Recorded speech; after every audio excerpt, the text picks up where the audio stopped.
Everyone, we're the Villains Demand. I'm JVD. I'm Smiley, and welcome to D&D, Dungeons and Discussions. Today we're talking about Wish. As DMs of our games here on our YouTube channel, and pull an E-plug here. If you ain't watching it, you should be watching it.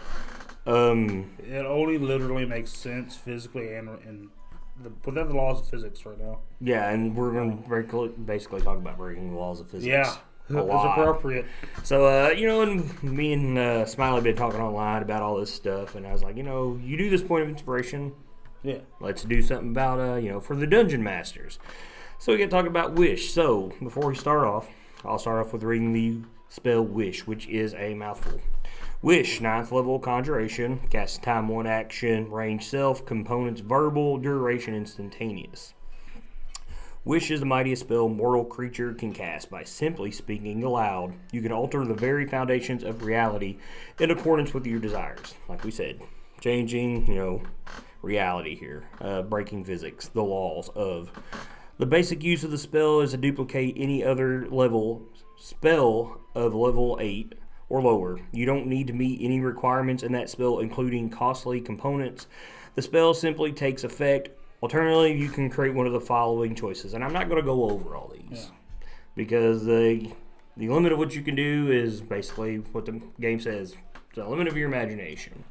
Now, at the end, after all these choices, besides the spells you cast, there's some drawback here. You might be able to achieve something beyond the scope of the above examples. Say your wish to the DM as precisely as possible. The DM has great latitude in ruling what occurs in such an instance. The greater the wish, the greater the likelihood that something goes wrong or someone.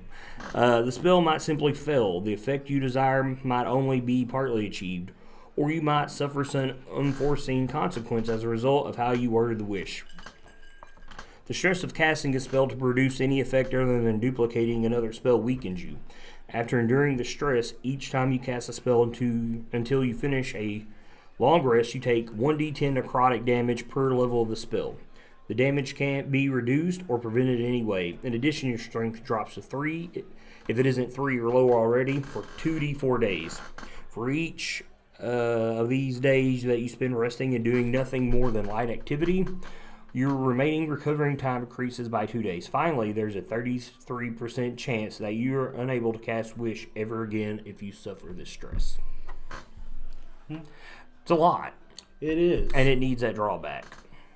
I felt like it always should have had that bit at the end. I agree. Because in previous editions and incarnations of the game, it was just, what do you want to do? Yeah, which we just read from Pathfinder. It was the DM's job to decipher that. I don't have any fear of wishing my games. In all honesty, I find it some adventure modules actually give you suggestions on player wishes, especially in Curse of Strahd that has the luck blade in it. Well, I just found out something new. Oh, what's that? I've never read through Curse of Strahd yet. So. Oh, really? No, I don't read through any modules I have not played or in running. I thought you had already played it. I'm sorry. Nope, I have not. Well, it's hidden very well. Okay. It's one of those things that you kind of have to stumble upon. You can't just go look for it. All right. Something that I would like to point out, based on how we play our games, is you don't need to meet any requirements in that spell, including costly components. Yes. We don't play spell components. I do. I keep track of all my spell components. I don't. I know most people don't. Most people I play with, I don't even go for it. Because I've never seen you go, I'm going to crush a diamond and cast a spell. I don't say it so much because someone else is saying it, but I'll mark down gold values of everything. Well, I always count out myself. I don't ever use them. I mean, it's a drag to the game, and it can also be a very thematic thing to describe that if you're going through a ritual or something. Yeah. Now, if you want to do that for game flavor, that's good. But to me, as a DM, even casting this makes me even want to draw back even more because it's not costing you literally anything to cast the spell whatsoever. Which, I mean, I know that's how it does, and I guess that don't make any sense. I guess I'm getting too far ahead of myself. Level 9 spell, you can't get it till the game's over with, more or less. Yeah, and it's basically made for higher level games. But here is the thing about Wish. To read some of the examples. For example, wishing that a villain were dead might propel you forward in time to a period that villain is no longer alive. I want that to happen in my games. Effectively removing you from the game. Now, recently in the Ancient Reborn, you guys were attempting to fight Tiamat. Now, say that it was down to basically you and Vesper. And what if one of you guys had cast Wish to wish Severin gone? You know, I might have done that and just be like, all right, Tiamat still comes. So I would do that. You would just pop us forward in time to where Tiamat devours Severin after the ritual's over. Yeah, like a whole minute later, you know. Oh, look, he's gone. Because see, me as a DM, I have I have an issue with spells like this. I don't.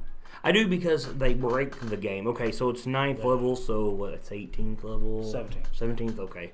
But still, I mean, even when you're that high-powered, I mean, by the time you guys were fighting Severin and the Worm Speakers, you were level 17.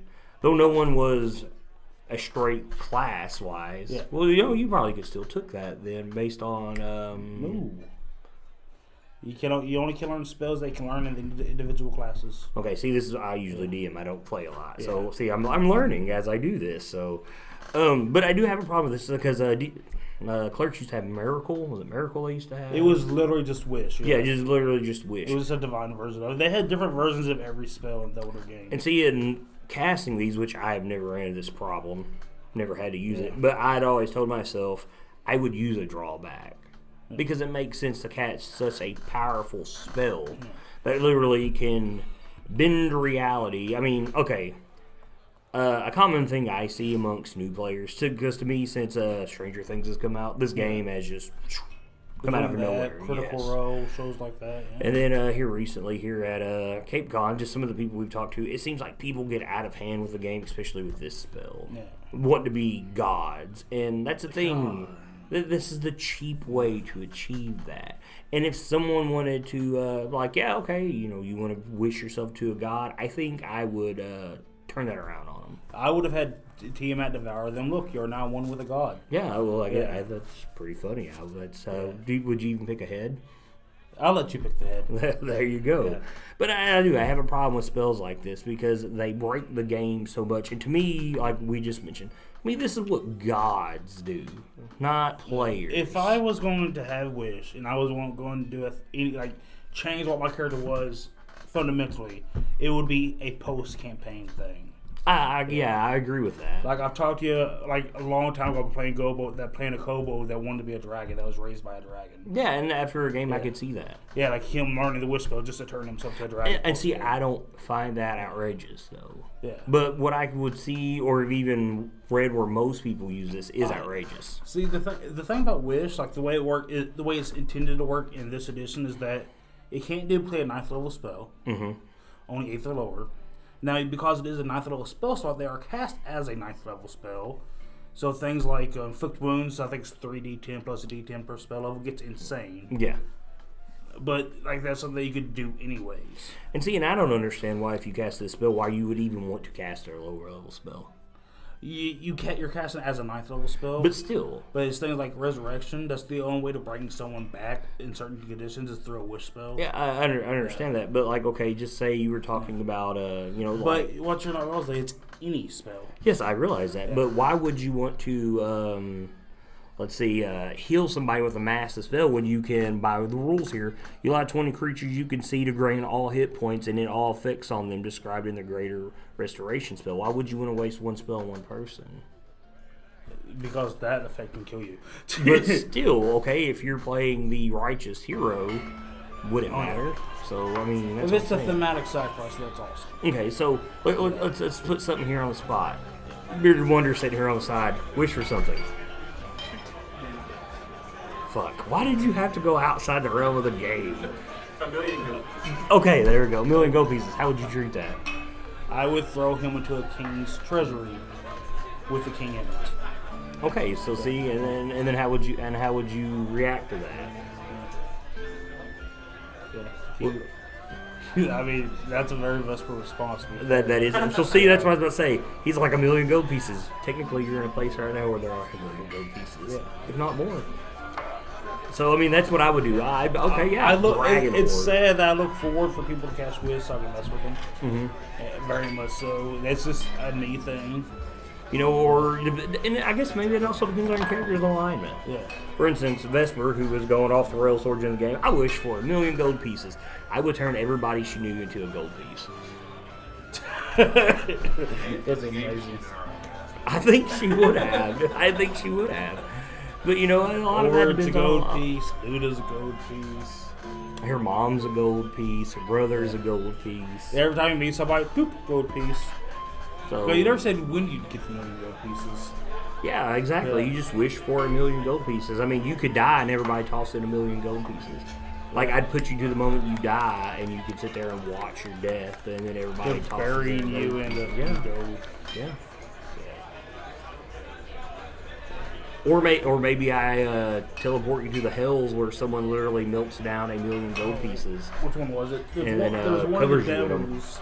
One of the art stuff is literally about greed. No mind. It's Yeah. literally about greed. So I mean, a lot of it I guess depends more on your alignment, the things you've done in game. Because like you said, this isn't like an in-game thing. You also have to think of what kind of entity is granted it is. Yeah. Okay. For instance, so you just said that you were Cloth.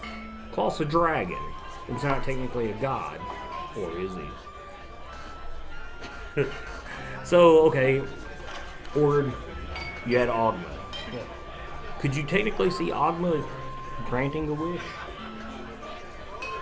It depends on how you want to interpret a wish, because I like to see it as another entity granting a wish. Mm-hmm. This version of wish isn't open to it. Could just be the spellcaster. Yeah.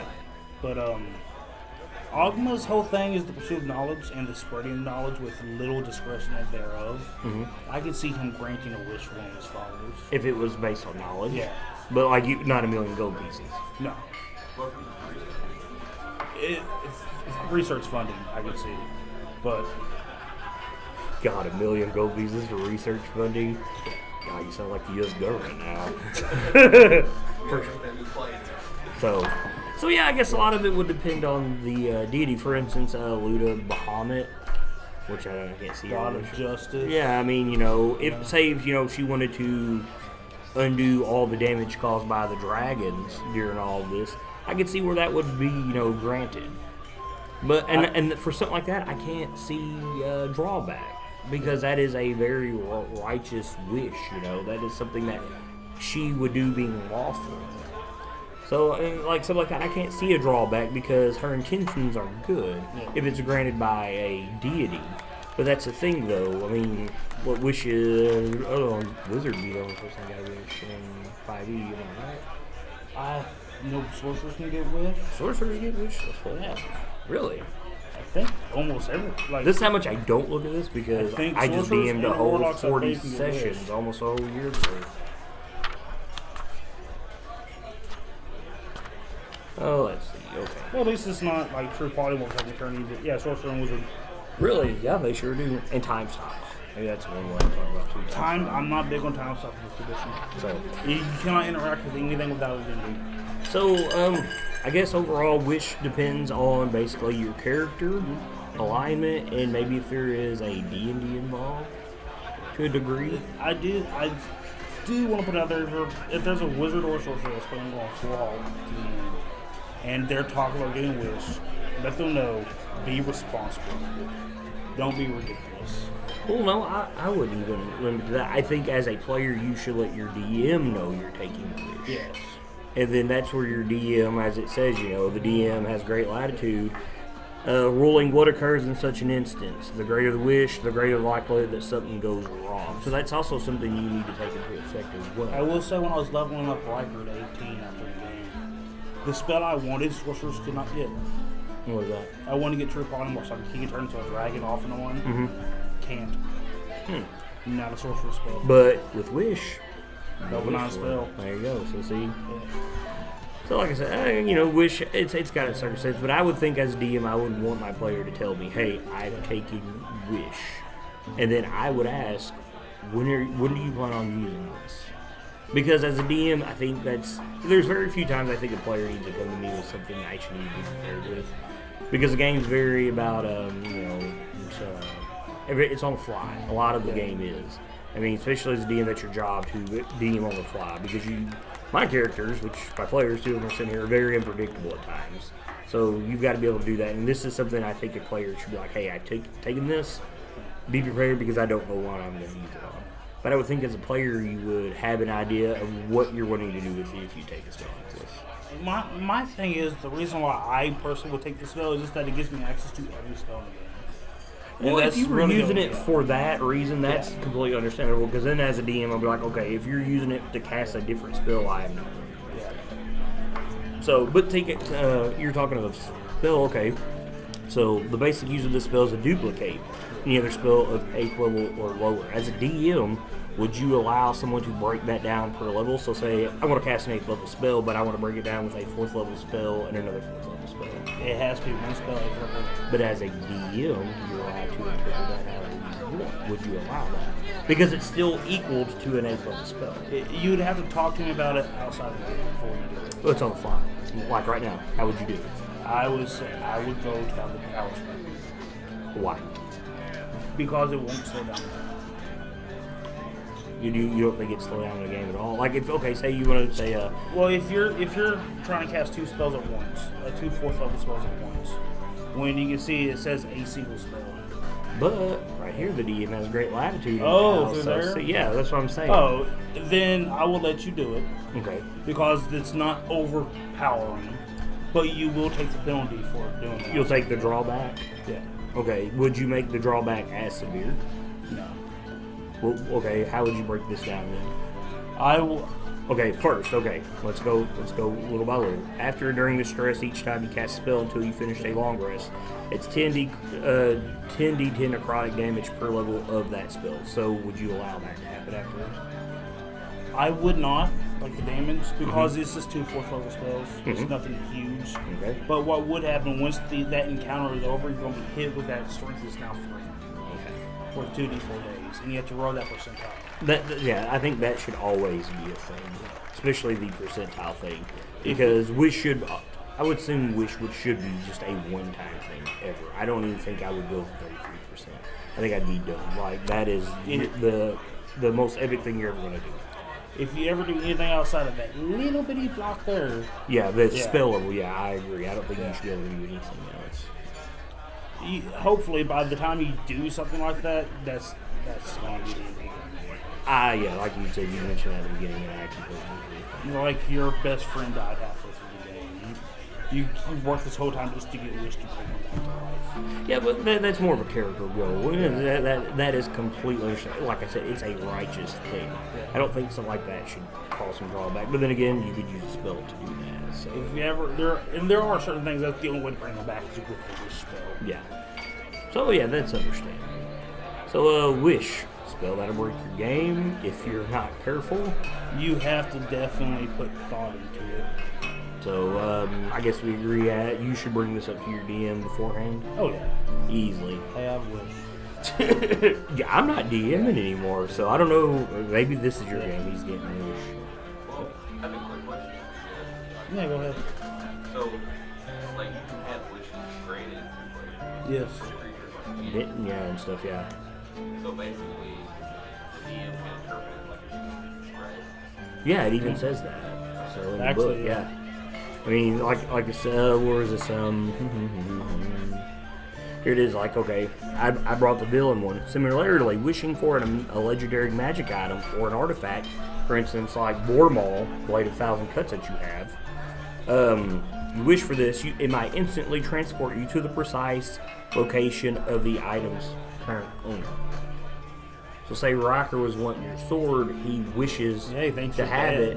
Boom, he thinks you're dead because he wants the sword. He's in front of you and now cloth with 5 heads. Second wish, here we go. Come on, I don't want this 33% to happen. So, I mean, yeah, you can play it like that. It's like kind of like how we were just talking about. It also depends on, your wish and maybe your type of character or even your deity. For instance, like if you worship a devil, and the devil is basically Amadeus or Amadeus or however. Osmodeus. Amadeus, just like the song. That's how I pronounce it. Amadeus.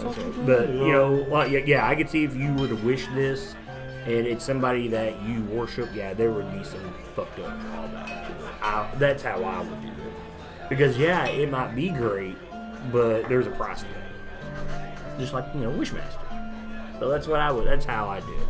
Because I can't, as a DM, I'd have to take a chance to have fun with this. I would. So, but you got anything else for Wish today? That's about it. Yeah, for me too. We're the Villains, man. I'm JVD. Smiley. Keep the dice rolling, guys.